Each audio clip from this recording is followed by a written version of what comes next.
Last week, when we were talking with the Wingards, this phrase, comparison is the thief of joy, came up. And today we want to talk a little bit more about that. Why comparison is the thief of joy and how to avoid it. Welcome to the What Could Go Right podcast. I'm Emily Orton. And I am Erik Orton. And here we talk about personal growth, family connections, and parenting adult kids. All the adventures. All the adventures, making your midlife more meaningful. Okay, so I'm going to start by telling you a story that Emily, it's about me, and she thinks I'm pretty funny. I was a freshman in college, and for those of you that are our age, you will remember a guy named Harry Connick Jr. Is he still famous? He's still kicking. He just put out a new album last year. Anyway, so I was listening to a little bit of him. Musician. Yeah. He's a musician, kind of from New Orleans, kind of cool jazz crooner type guy, and I actually got to work a live concert with him at one point. And not that matters at all. But when I was 18, I was studying music in college and focusing a lot on piano. And I came across, and I had a bunch of albums by Harry Connick Jr. And I discovered that he put out an album called 25, which was his new current album. And then I realized that he had an album called 12. And those numbers were the ages that he was when he put those albums out. The album 25, I could get behind it because I'm 18, like a 20-year-old putting out an album, that's pretty normal. He had an album of him playing music when he was 12. And when I found that out and listened to it and heard how incredibly he played, I was super bummed out. I was like, I'm a loser because I was playing piano and I knew how to play the blues, and I also knew how to play a Mozart concerto and a couple of other, I had some chops, but I did not play the way Harry Connick Jr. played. And I just thought, man, I'm like 6 years behind this 12-year-old. You didn't have an album. I'm losing this race. I hadn't, oddly enough, I had actually already been paid at that point to write music for the theater. And I mean, not a lot, but it was like something I could hang my hat on.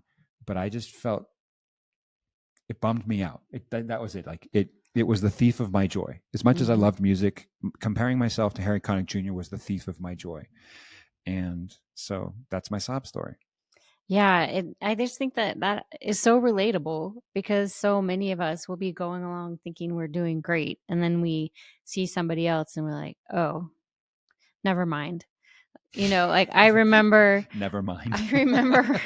I remember when I thought, oh my gosh, I'm like really gearing up. I'm going to go from zero regular, exercise to running a marathon with this friend. And I started training for the marathon and I was feeling really good about myself, my dedication, my discipline, my showing up, my progress. And then people started talking to me about these like 50-mile runs and 100-mile runs and multiple marathons. And I was like, oh, I don't feel cool anymore. But this point is not about anyway, so hopefully we get into that and just realizing figuring out what it is you actually want and what you value and what matters to you and how you're progressing regardless of what anybody else is doing. In fact, this reminds me of we were on a coaching call this past week and we're talking about this incredible custom adventure for these clients that is going to be just right for them and just be awesome on so many levels for their entire family. And it's going to be such a stretch and just awesome. And the client said, well, I don't know, if this is a very good adventure compared to the adventures that other people are choosing or their projects or goals or, aspirations that other people have. And I was like, oh yeah, it's completely disregard whatever anybody else is choosing to do, because this is so aligned with your values and your current circumstance and your hopes for the future. And theirs is aligned for them. And it wouldn't be a match for you to do the same dream that they're doing. That's for them. This is for you. This is perfect. I think what I said is, this is a custom fit. You don't want to get your dreams off the rack. This is a custom fit. You don't want to get your dreams off the rack. I love that. And I think, is it okay if we dive into let's go into this. Our case study for the week? Yeah, this has been such a cool week for us, bringing something to fruition. So I'll back up. Lily, our daughter, went to the state championships for swim team this year. Let's back up. Hey, welcome any new listeners. Yes, I was going to say, we have Lily five, is. And we Lily, have 5 kids, and our daughter Lily has Down syndrome. She prefers to be called Lily, the famous athlete. And she's always loved the water, but she just started swimming this year, like competitively. The competitive, because she's been swimming since we lived on a sailboat on a team. This coach just said, hey, I think swim would be great for her. And I said, well, she loves swimming, and so we just started her out, and she couldn't stay focused to do 2 laps and would dive to the bottom of the pool or mess around and couldn't jump off the competition blocks. But she just loved to go, and she just kept going and having huge drops in her time at every competition as she figured more out what was going on. So so we went all the way through the season, and this past weekend, she went to states and she swam 2 events. Okay. Yeah. So all that backstory, true. Lily is one of these kids that if you can imagine the kid that like dives down and comes up and like spouts water out of her mouth because she's just so happy to be in the water. That's Lily. But yeah, she has really focused in and learned to get back and forth across the pool quickly. But she's not fast. She's never the fastest. She's never the fastest. So she swam 2 races at states.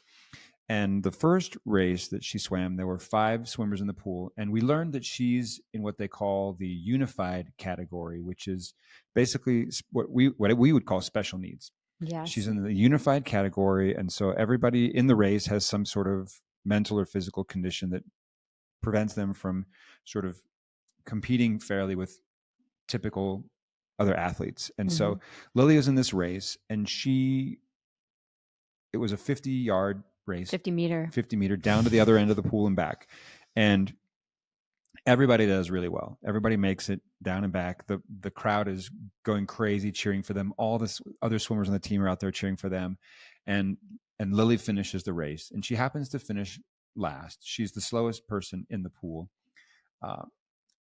But everyone is cheering for them, and she's so proud of herself, and we're all proud of her. And she dropped like 20 seconds. Like 12 seconds off her 50 meter, I think. Yeah. So the thing that kind of confused us, though, was when it came time because as the meet rolls along, they're giving out awards in between different events, and they named the top 4 finishers for that race. Up until that point, they'd been naming the top 8, but for this one, they named the top 4, and everyone got a medal except for Lily. She wasn't named or anything. And so they're all on the podium, and they get their medals, and they get their picture taken, and they wave, and everyone cheers. And then they said, in Division 2, first place, Lily Orton. And so Lily gets a first place medal, and then she goes up on the podium, and she's on the very top. And she's the only one. She's the only one, and she waves at the crowd, and everyone cheers, and she gets her picture taken. And we're like, okay. Apparently she's in Division 2, and we don't know yet what that means. We think it might be because she's a sophomore and everyone else were juniors and seniors, we think. Yeah, we're not sure, but I know I was down on the swim deck with Lily, and my daughter in the stands texted, and she's like, I don't know a lot about racing, but how did she come in last and get first place? Like, I don't know. I'm not really sure either. Okay, so that was the first race. And then the second race, it's 100 meters, and there's 2 racers, Lily and this other young man, and they race it, and he's a lot faster than she is. Oh, yeah. Everyone's still cheering the whole way through. Even the announcer is like, go Lily over the microphone. She's the only swimmer in the water by a long shot. The young man finished in less than half the time. So she's the main event, the only thing going on. All eyes in this place are on Lily, and she finishes, and everyone cheers for her, and she gets up out of the pool. And this young man, he wins first place in his category, and everyone cheers for him, and he gets his picture taken. And then Division two, again, we don't know what that is. First place, Lily Orton. And she gets a second medal back on the podium. Everybody waves. It's very Olympic-esque and gets her picture taken. And she comes home with her state swim champ hoodie and 2 medals around her neck. Clinking. And we're just like, how cool. Like, she was the last person in the pool in both races, and she comes away with 2 first medals. And she was so happy. Everybody was happy for her. And I just thought, I love this. I love this for a lot of reasons. Break it down for us. Okay, I'm going to break it down. First is the fact that she was in a category of her own. Each of us can play and race and do whatever we do in a category of our own. If we just say, I'm going to be the best at, and we insert what it is that we're trying to do that's specific to us and our circumstances and our goals, we can be the first in our category every time. And so I love that Lily, she was the only one in her own category, and she won first every time. And you can do that too. You can say, you can pick your category, your division, your, whatever event it is that you want to win in. And if you let yourself be in I'll say it again, just in your own category, you can win every time. And here's the second thing that I loved about it, is that Lily actually did win, in the sense that each of her performances at the state championship was her best performance throughout the whole year. Yeah. On her first personal records. I think on the first one, she shaved off, 9 seconds, like you said. And the second one, it was closer to 20 seconds. And she's not done yet. She wants to keep swimming and racing, and she will get faster and she will get faster. But it wasn't like she slouched and just goofed around in the pool. All that work and all that effort and all the progress that she made culminated in this moment, and it was her best performance. So I feel like she won no matter what. Yeah, it wasn't like, oh, well, I was the only one in the category, so of course I'm going to win. Like, she really pushed herself and felt the satisfaction of doing her best. She had to ignore the crowd. She had to do quick turns. She had to keep swimming and not get distracted, even when I think her 100 meter is about 3 minutes. And so you could easily get distracted in 3 minutes when there's hundreds of people like waving at you and cheering for you. I think, just to illustrate, some of the things that she's had to work through was stopping to blow you kisses mid-race. She had to overcome that kind of thing, and giving like thumbs up or shaka to people, or just like adjusting her glasses or her swimsuit in the middle, or while racing or just like stopping at the end of the lane to like check in with the coach and see how they're doing before she turns and continues on the race. And I think that actually something we can all relate to as well. It's so super easy to get distracted. So I love this. Comparison is the thief of joy. And if you are very clear and custom about what success means to you and how you are defining it, you don't have to compare yourself with other people. What you might say is, hey, they're out here doing their best, and I'm also out here doing my best. In that way, we're the same. Our inputs may be different and our outcomes may be different, but we're both doing our best, and I feel great about the progress that I'm personally making. So in that way, I think we can find, if you want to like really deep dive into this whole idea, there's a book called Blue Ocean Strategy where it's talking about just playing where you want to play and not competing in the feeding frenzy of whatever everyone else is trying to do. Do you mind if I delve into that book a little bit real quick? Yeah. Okay, so this book is not new. It's been around for maybe at least a decade. 15. Yeah. Oh, it's at least maybe even 20 years old, because I read it a long time ago. It's by Harvard Business Press, and it's the Blue Ocean Strategy. I don't have it in front of me. We weren't planning to talk about this, but it's the difference between a blue ocean and a red ocean. And a red ocean means that The water is filled with blood because everyone's trying to win in the same space. It's competition space. And the idea of a blue ocean is just to go where nobody else is even competing. Nobody else is playing in that space. Nobody else is, you have it to yourself. And the opening story from this book, I remember, was Cirque du Soleil. Many, many people know about Cirque du Soleil these days. And I feel like, their heyday, I don't know. We'll just tell the story. Yeah. But basically at the time, the only game in town for the circus was Ringling, Barnum, Bailey. I don't even know how to say it. Anyway, that circus. Animals. And nobody was doing the kind of circus performance that Cirque du Soleil was doing. And the circus was a bad business to be in. It was one that was going obsolete and has since closed down. The Ringling, Barnum and Bailey circus now no longer tours, as I understand. Yeah, they closed. And Cirque du Soleil, on the other hand, went in on something that nobody else was trying to do and became the absolute best at it, and opened up show after show, tour after tour, sit down production after sit down production at the time. So to the point where they had, I think it was 5 shows running simultaneously full time in Las Vegas, in addition to their tours and other productions that were happening around the world. They were just mega. And so this book, Blue Ocean Strategy, was talking about, and I just realized, hey, Lily's middle name is Ocean. So there's the tie-in.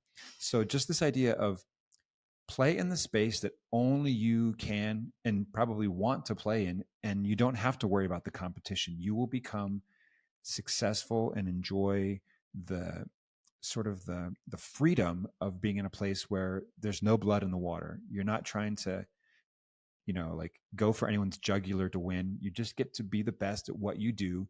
And if that's a win for you, great. And if that's helpful to the people, great. But it doesn't have to be about competing with anyone else besides yourself.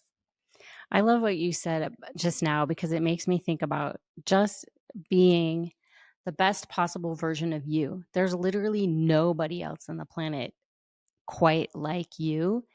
And so if you can really embrace yourself and just lean into the best you, there is nobody else who can compete with you on that. And it doesn't have to be competitive, and you don't have to make those comparisons.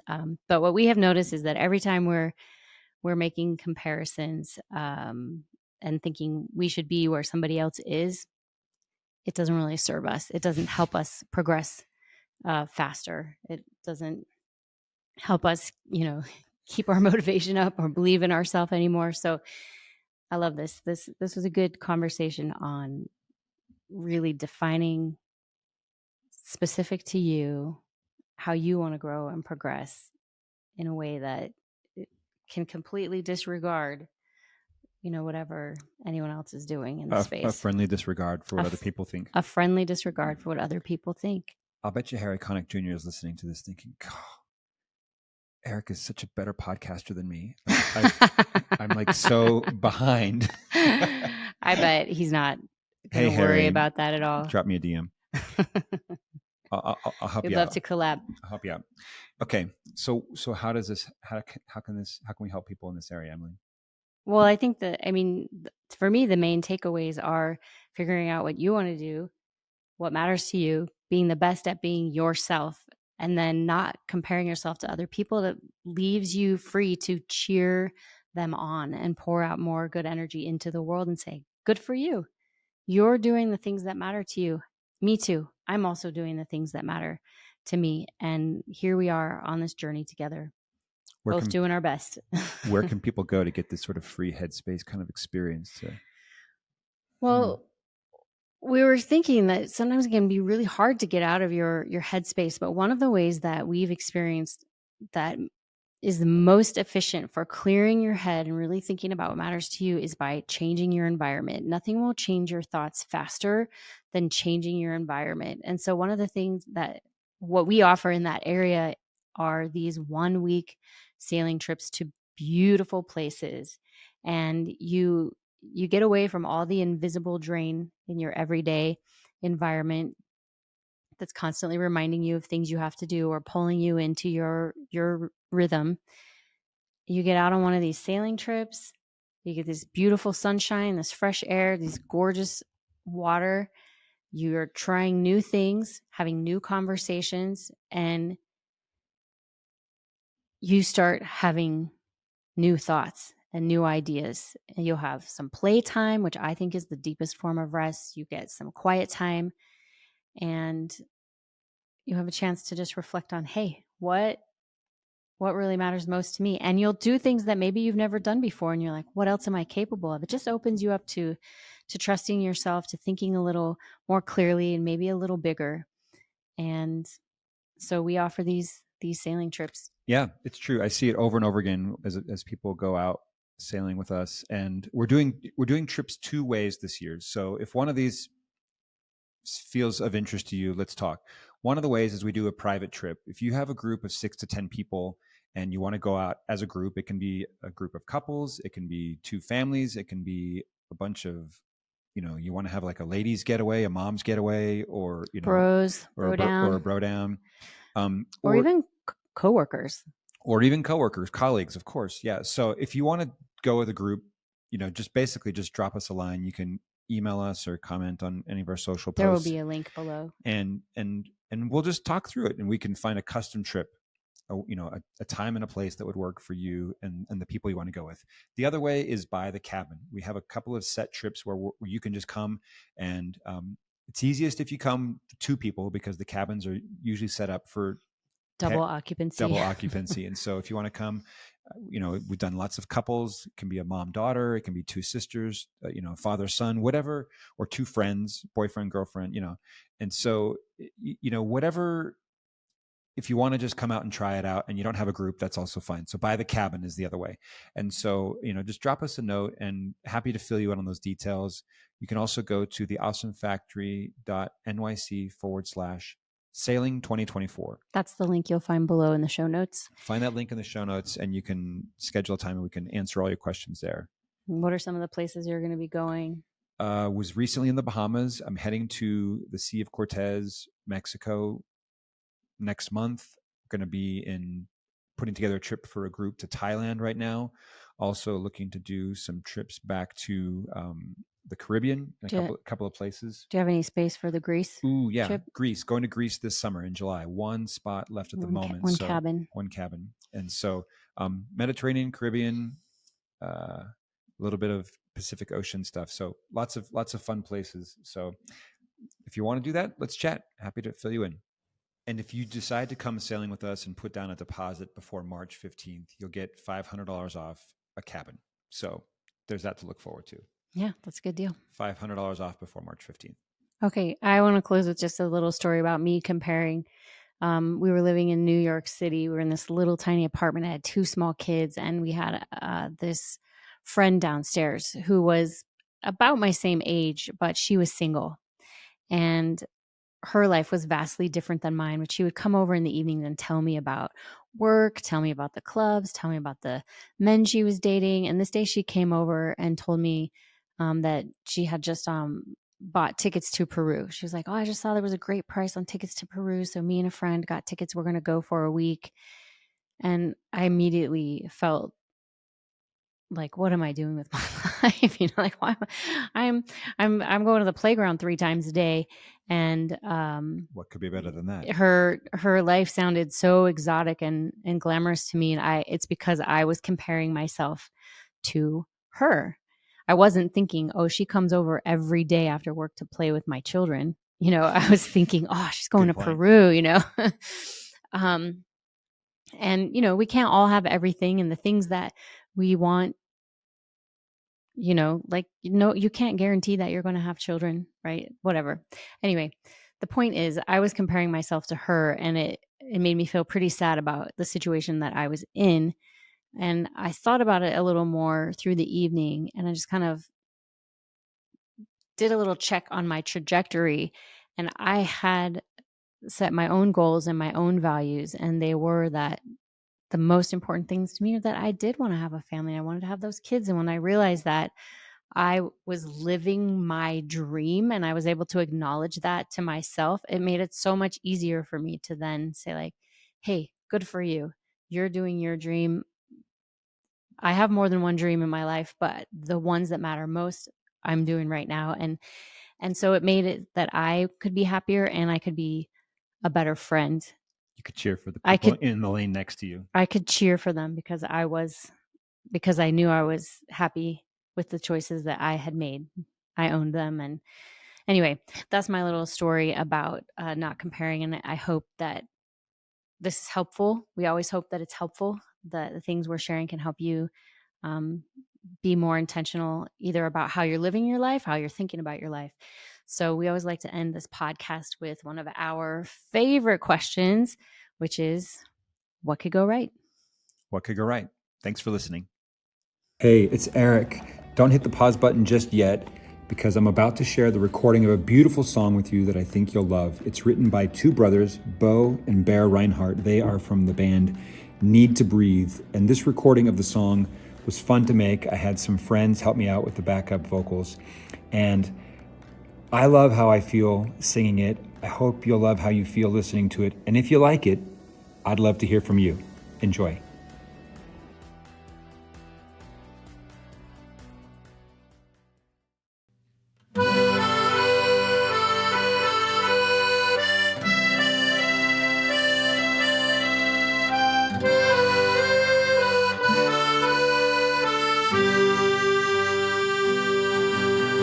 Your love is like radiant diamonds bursting inside us. We cannot contain. Your love will surely come find us like blazing wildfires, singing your name. God of mercy, sweet love of mine,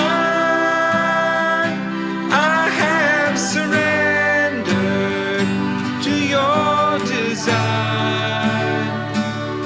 May this offering stretch across the sky. These hallelujahs be multiplied.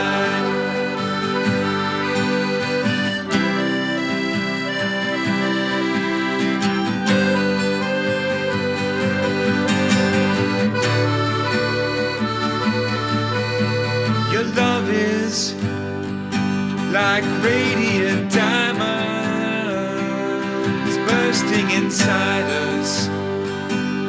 We cannot contain. Your love will surely come find us like blazing wildfires, singing your name.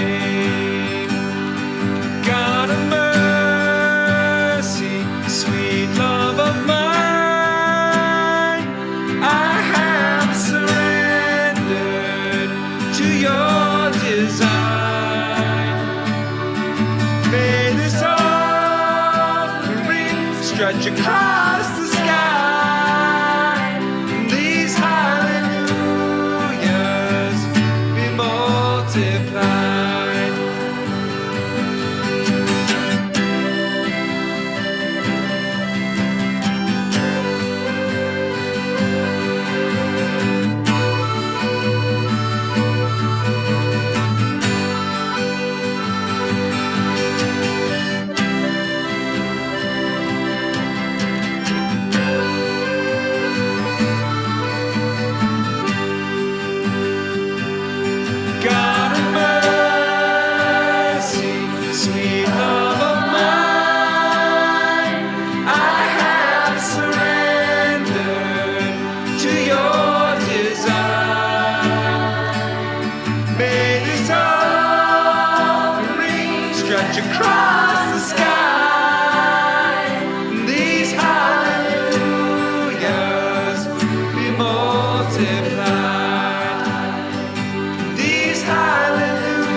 Your love is like radiant diamonds bursting inside us, we cannot contain.